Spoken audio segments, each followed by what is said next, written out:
This afternoon, I'm in the mood for vegetable soup, beef vegetable soup. This is one of my favorite meals, and I think it would be one of yours too. Now, everybody has their own way of making vegetable soup, and this has always worked for me, so I'm going to go partially through this because I've made preparations in advance. I didn't want to have to slice and cut the potatoes and the carrots and the celery and all that stuff while you waited for me to do that. So some of that's already been done. Here I have my potatoes already cut up. Now I like things small. I don't like big chunks. I've already cooked my beef. Now the best beef you can get is short ribs. But with the price of the short ribs today, I decided I'd go with beef stew. So once you've cooked your beef stew, you will take a fork and break it up so that it's thin and put it back into your broth. Now I have added a container of beef broth and a container of vegetable broth. Put those aside. They're already in the pot. Next, I'm just going to drop my potatoes in the pot with all of that. I've got carrots here somewhere. I want to show you how I cut my carrots. You see how thin they are, sliced nice and thin. Well, I've got this little, my neighbor gave me this little thing. You've probably got one too. And I never realized how handy it would be. So I just lay it on top of my dish and I just slice. That's all you have to do. And it slices pretty good. Well, I hope it does. Usually does. Things don't always work when you want them to. Put it down in there and that'll work better. I could take a little carrot in there. You can hold on just a second.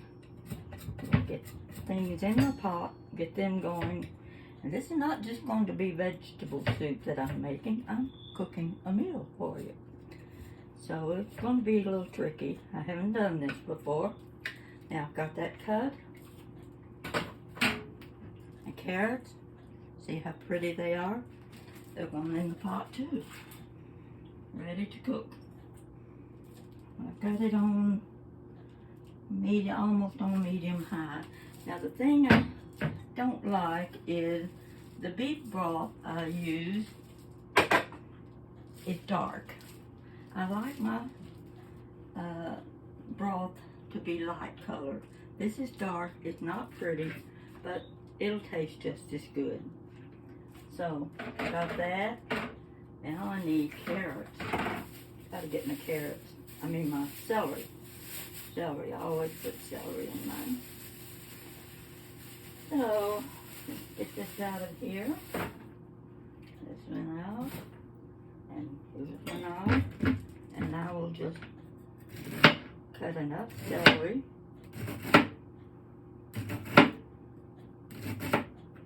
Just what I think will be enough for this pot of soup. Let me see what I'm doing. I think that might just do it. So I'm gonna rake it into this dish.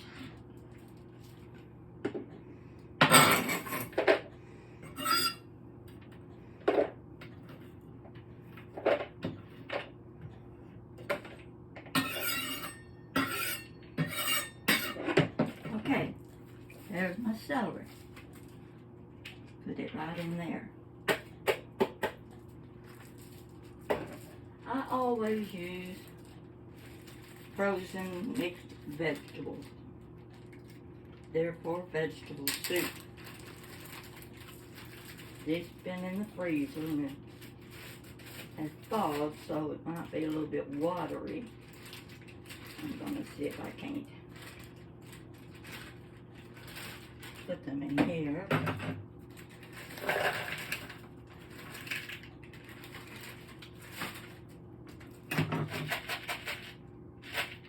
Get a few green beans in there.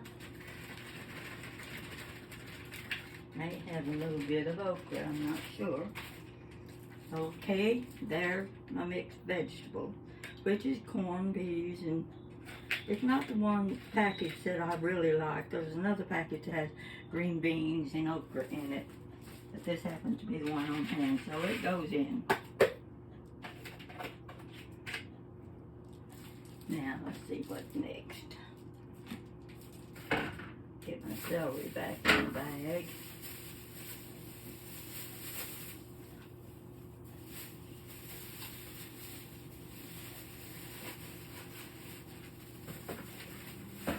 This will go back in this little bag.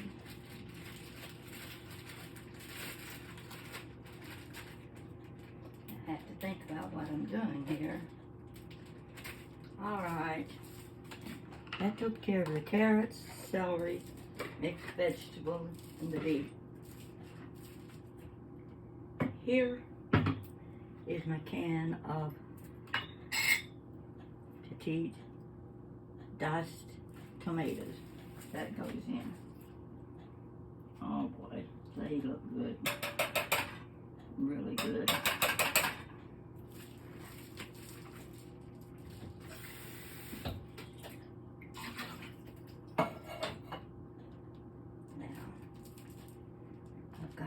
Tomato sauce.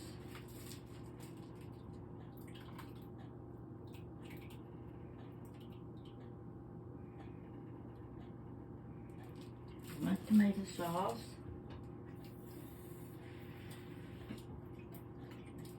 In fact, I wish I could show this to you. I'm going to get another can of tomato sauce out, because I think it's going to need more. And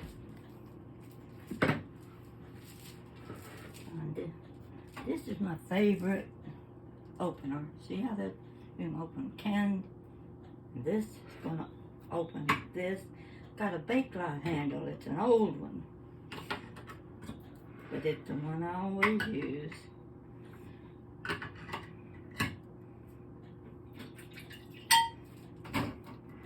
More tomato sauce.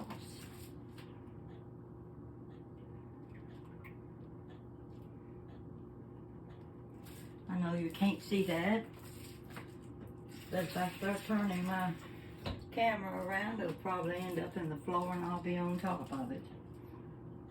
You just have to take my word for what I'm doing.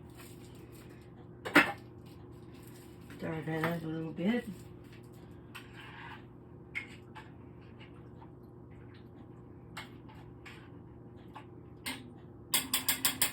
Now, it's going to stay on medium-high till it starts to boil. And I don't know if I can show that to you or not. Let me see if I can turn this camera around. And I'm going to lean it forward, so don't be surprised if it falls on the floor.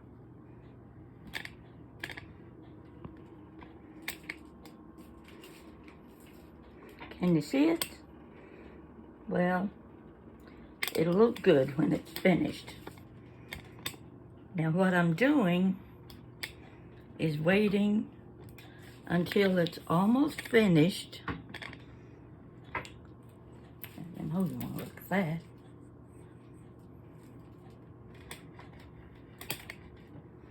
We're back to square one now.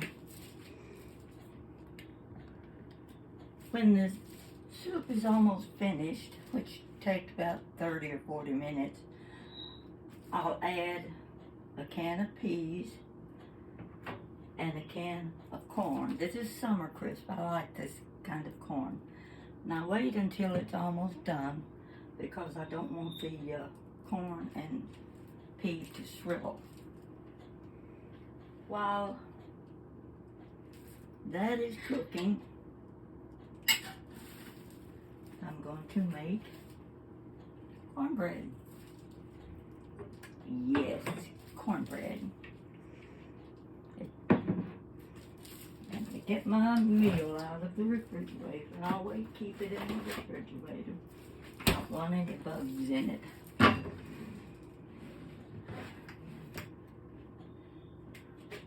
And when it comes to measuring, you're not going to get much from me. You're just going to have to watch what I do. My skillet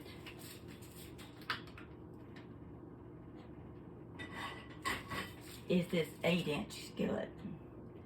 I have coated the bottom of the skillet with a little oil, and it's going to heat up while I mix my meal. Now this is only going to take about a cup, because I don't like my cornbread real thick.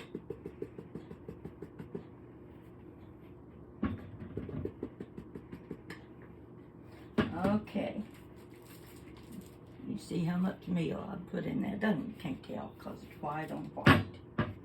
Now this is about, I don't know how much it is.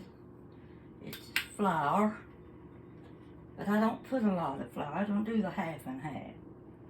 I put less flour than I do meal. Dash or two of salt. Yeah, a little bit of salt. Now here's where you're going to scream, and I can hear you now. Sugar. Sugar, of course, sugar. Don't tell me. I'm trying to find the teaspoon. Well, here, this will do. A sugar. This is one of those old-fashioned sugar dispensers they use in restaurants. Now, this is how much sugar I am putting. See? One little, let's see, it's a half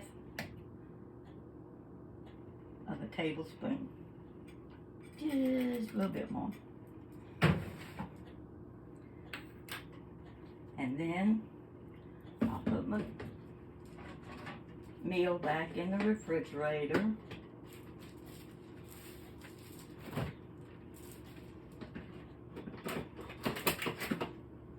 And get out my buttermilk. I notice I'm a little bit low on buttermilk, so I may have to add a little milk or water.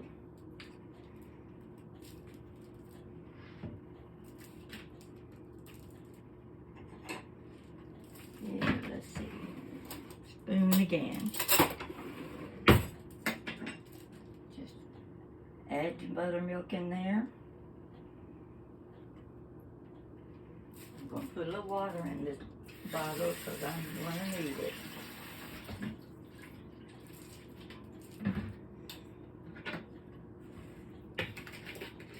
Cornbread's the easiest thing in the world to make. I never saw my mother burn a skillet of cornbread. She made cornbread every night for supper. Yeah, I need this extra liquid. You see every bit of it. I may have to go for a little sweet milk if this doesn't work. You want your overdid it. I'm gonna have to add some more meal. Yep, overdid it. We'll add some more meal. That'll take care of it.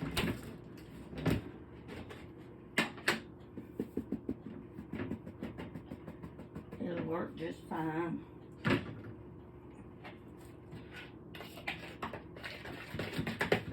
You want it the consistency of thick pancake batter. That's what you need. Now my skillet is heating up.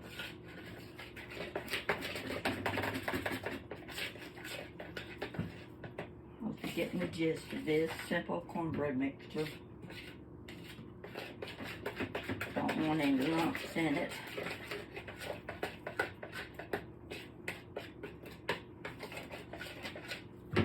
Okay, here you can see that's my meal. my flour and sugar, and a little pinch of salt. I think it dipped within, didn't it? Oh well. Okay. Now I'm going to pour a little bit of this grease into my, and here it sizzle. And we'll stir that up.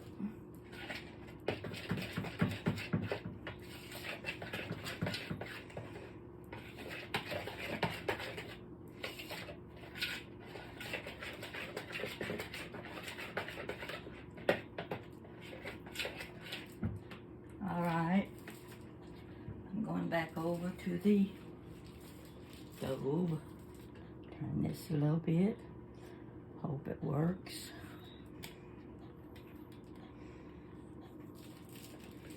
I'm pouring the mixture into my skillet. Here it sizzles. You want your skillet nice and hot.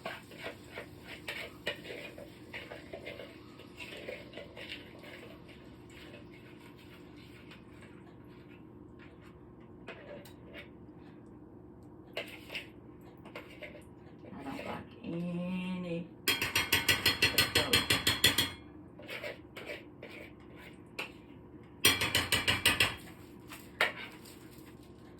okay.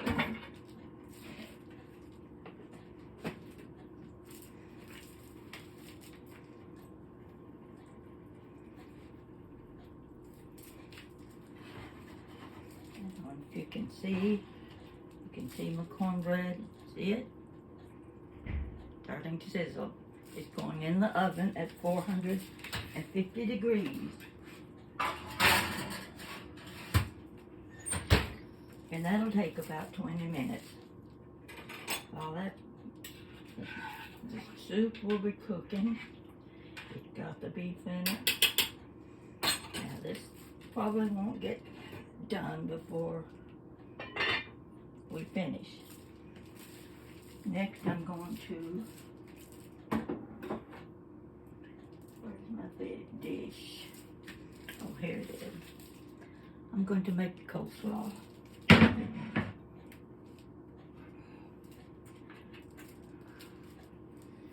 me a bag down here, put my trash in.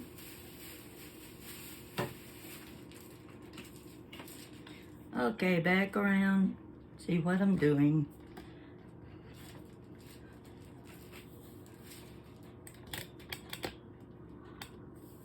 Okay, I think we're going to get it. Now, I'm taking a shortcut here. I bought angel hair coleslaw. It's nothing but shredded cabbage. I like my cabbage grated. I don't like it chopped. I don't like chunky cabbage. Now, what I usually do, I don't know if I can do this with a knife or not. I may have to put it out on my cutting board here. And I think that's just what I'll do. Makes it easier for you to see what I'm doing.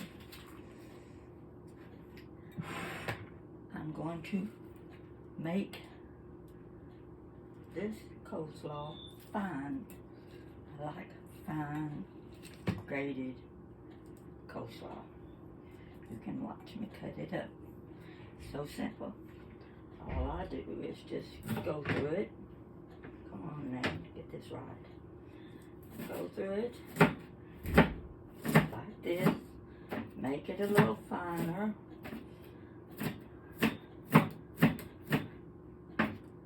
Yeah, that's working.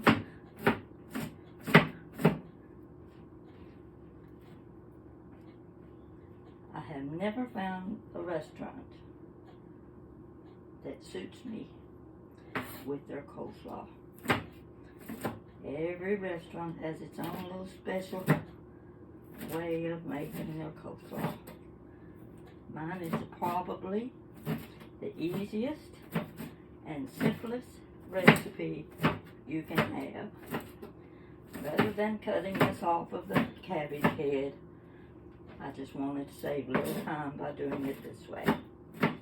Now, you can see it's pretty fine the way I cut it. I have to cut, now I have to get it off into the bowl. Do the same thing. I hope I don't make a mess here.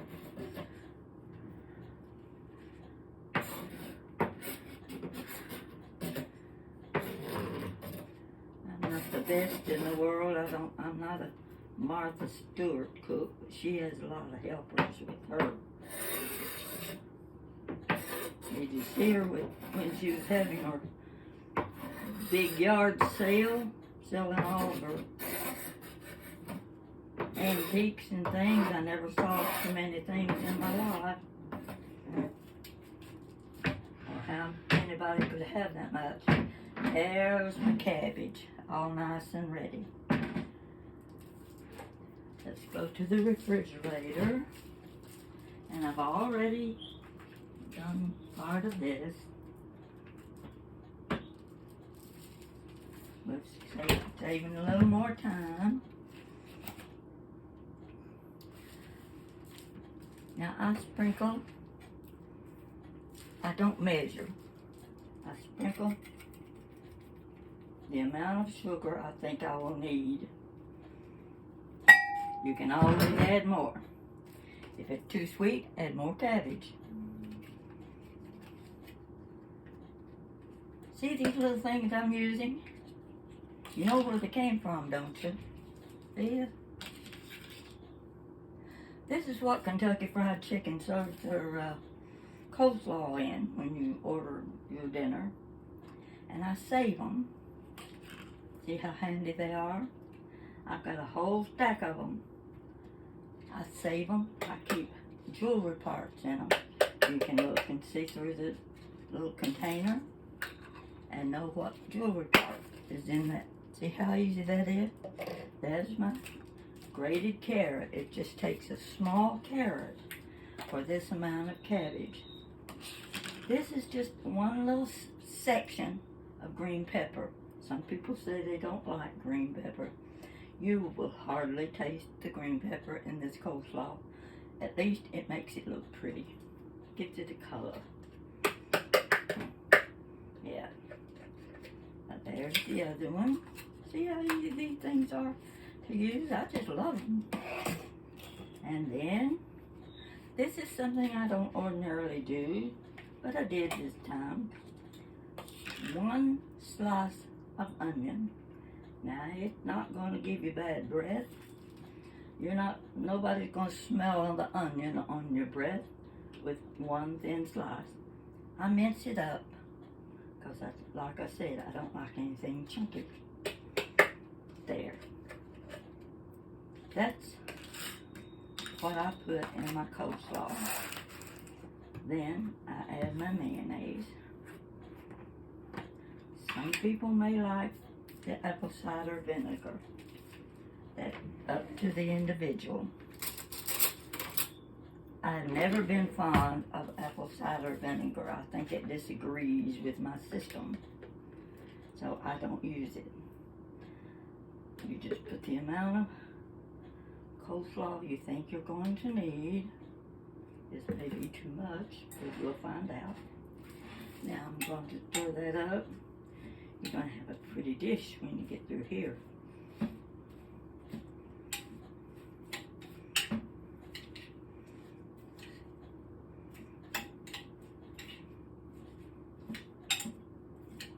I wish I could get the soup finished for you so that you could see how good it is. I've already tasted the beef. The beef was very tender.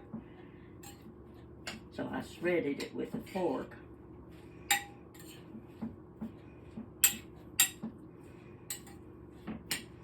I think I've got just the right amount of mayonnaise.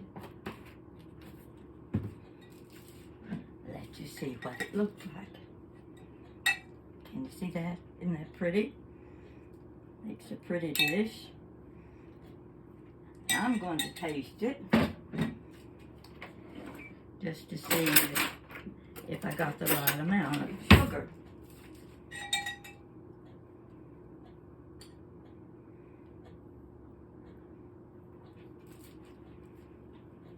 Perfect.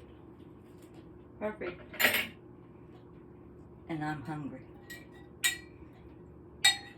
Now there's your coleslaw.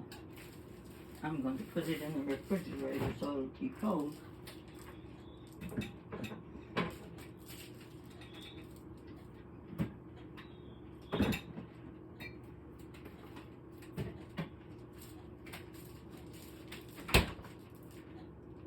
All the beef stew is simmering. Oh, it looks good. It looks very good. In fact, when it gets a little farther along, I will add macaroni. I love macaroni in my vegetable beef soup. That's pretty well covered. What I'm trying to show you. See my finger? I don't know what I was working on here at the kitchen sink about 4 weeks ago. But I couldn't get a plastic bag open. So I'm holding that bag up like this. And my scissor wouldn't cut butter. So what did I do? Okay. I punched with my bread knife, big long bread knife, Bakelite handle. I've had it for years and years.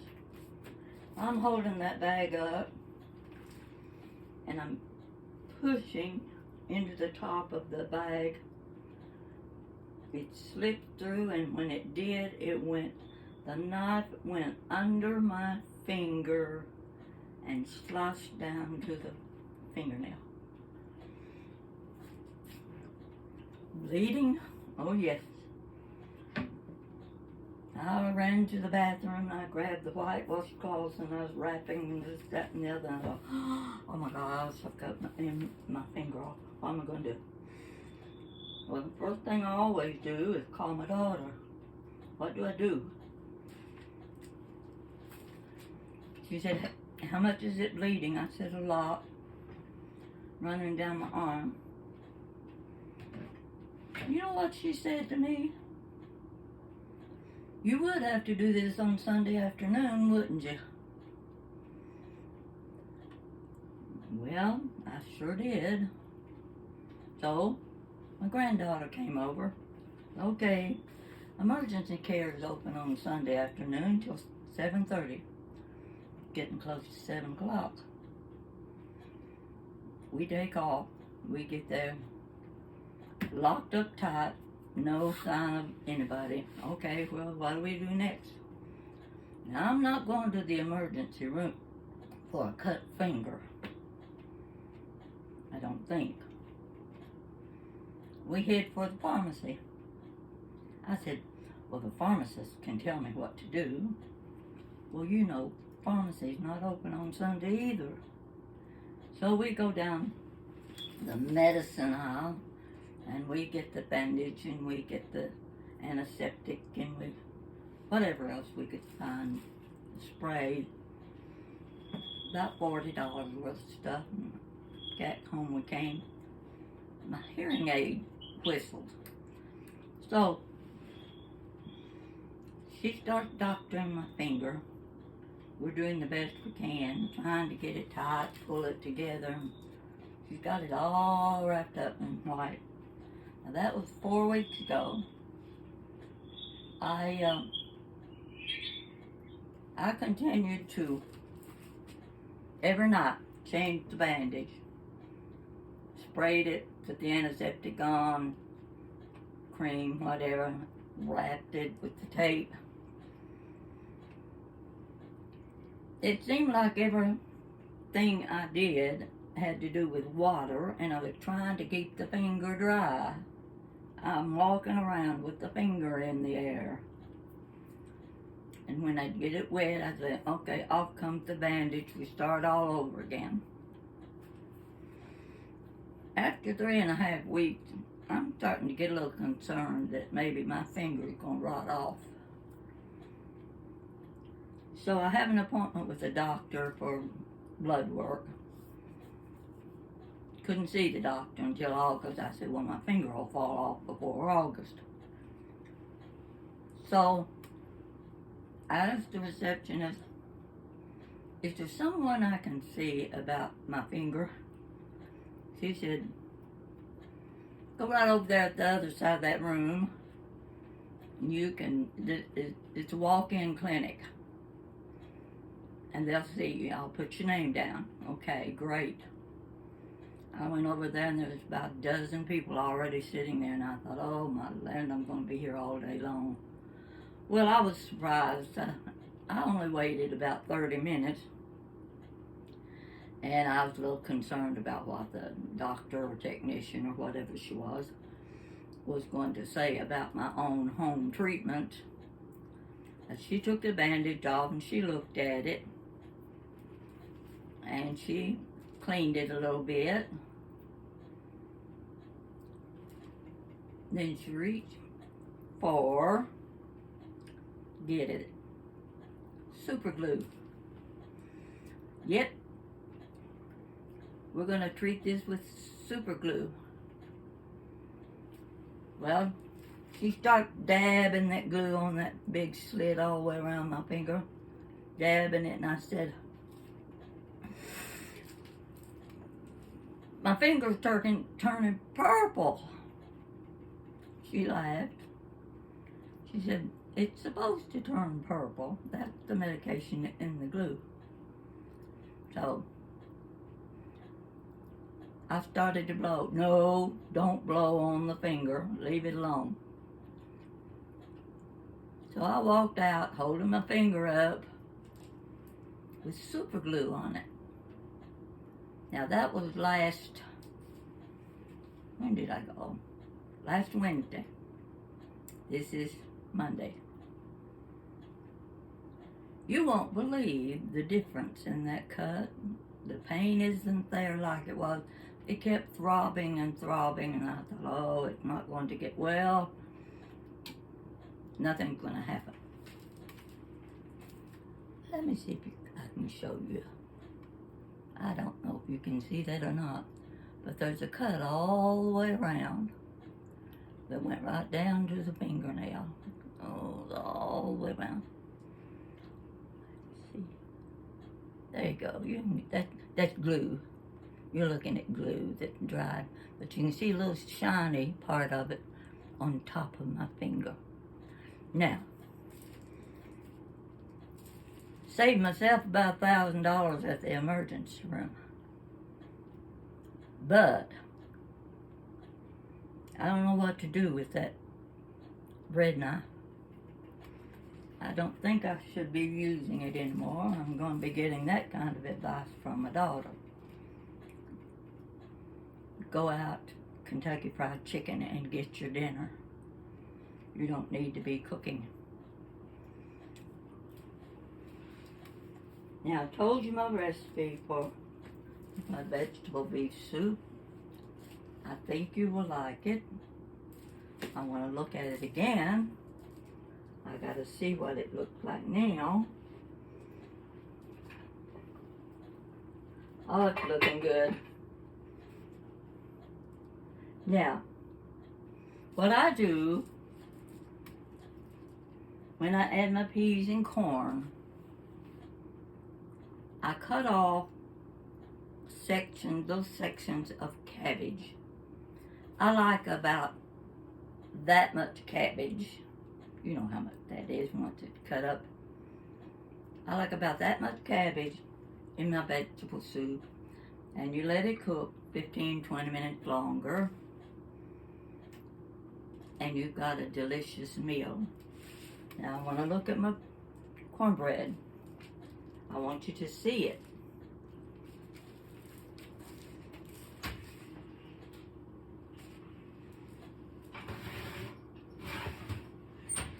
Needs about 2 more minutes. We can talk for 2 minutes. Everybody's finished with Father's Day. What's next? July 4th. I don't plan on doing any big celebrating for July 4th. Don't have any good stories to tell about July 4th. Wouldn't mind taking a little short trip somewhere. You know, I'm always hoping my daughter hears me say that. Because sometimes I can convince her that we need to go somewhere.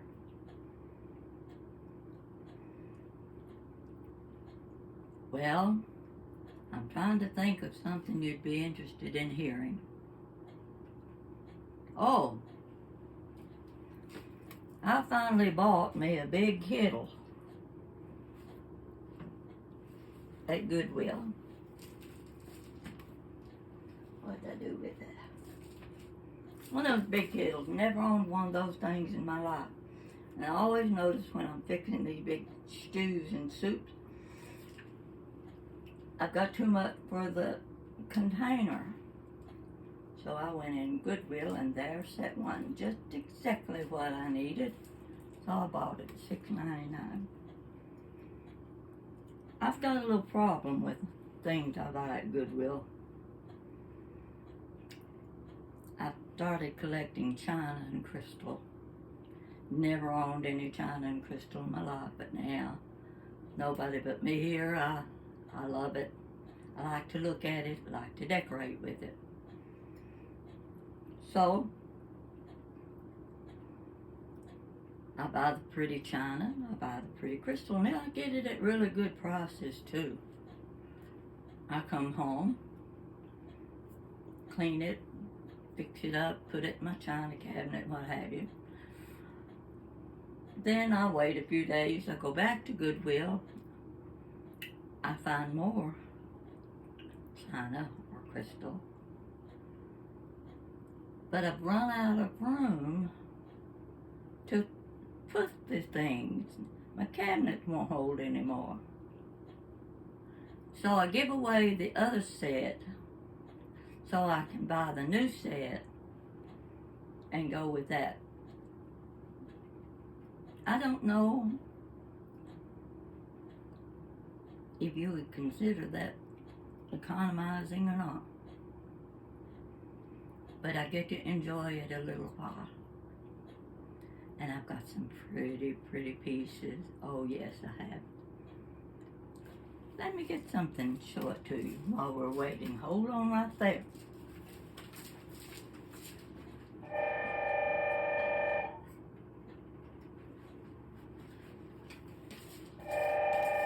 The phone's ringing, it's just gonna have to ring.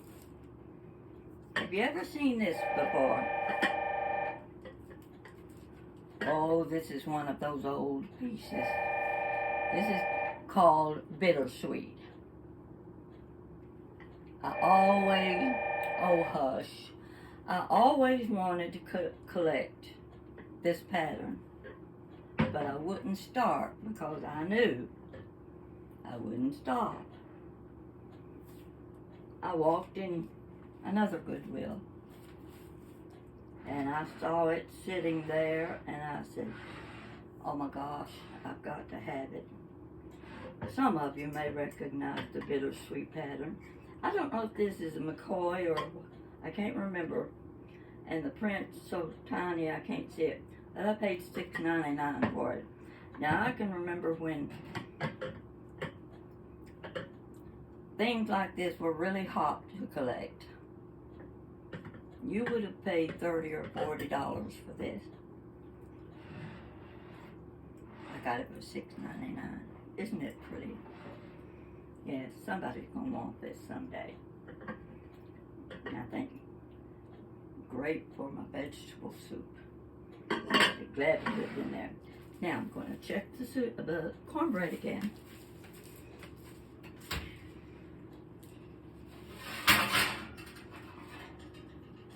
I think it's just right. I'm going to turn my camera around. And let's hope it doesn't fall on the floor. There you can see my cornbread. I'm going to take, I'll take this knife.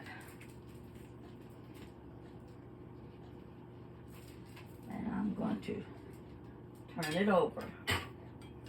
You always turn your cornbread over. See it? Isn't that beautiful? That's enough for 4 people, unless they're real, real hungry. And when this vegetable soup finishes, I'm going to be having vegetable soup, cornbread, and coleslaw for supper. That's it. Now, I hope you'll try my method for making vegetable soup. It's so simple. And the cornbread, there's nothing to it. Cup of meal, cornmeal. My cornmeal happened to be the Three Rivers. Three Rivers was very popular for a long time, and they went out of business. My mother wouldn't use any other kind of meal. That's the only kind she would use. And then when they went out of business, none of the other cornmeal was suitable to me. And then I found out where you could buy it, and I ended up in London, Kentucky, buying 10 pounds of cornmeal. So, I'd like to let you know later how my meal turns out.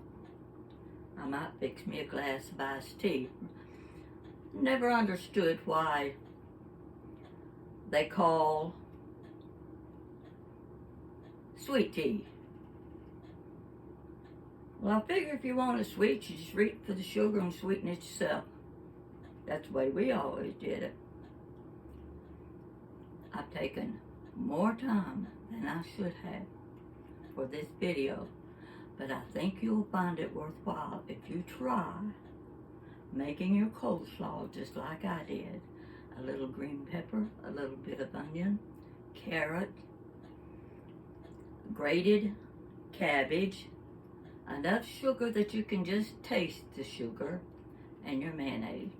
That's it. Nothing to it. But it's good, and I guarantee it. So, that's my show for today. I hope you've enjoyed it. But it's not going to click off for me. Watch me.